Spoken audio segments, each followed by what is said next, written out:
नमस्कार, मैं करण कश्यप। आप सभी को बहुत बहुत धन्यवाद। जो मनीष कश्यप अभी जेल में है, फिर भी आप लोग जैसे समर्थन दे रहे हैं, जिस समर्थन कर रहे हैं, उसके लिए आपको तहे दिल से धन्यवाद। इसके लिए आपको बहुत बहुत धन्यवाद। हम लोग सबको ही परेशान है, माँ पापा, मैं खुद।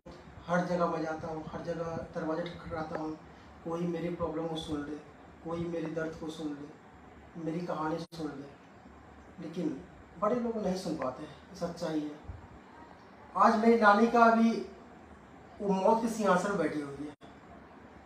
मेरे भाई रहता था तो पटना इलाज करा रहा था। जब से वो गया है तब से वो मौत के सिंहासन पर बैठी ही है।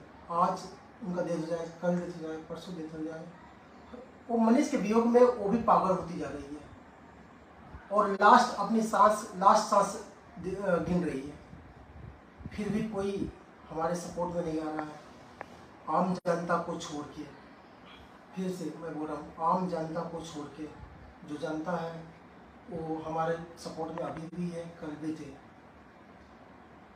मुझे या मेरे परिवार को या पूरे बिहार को मनीष लौटा दे सरकार।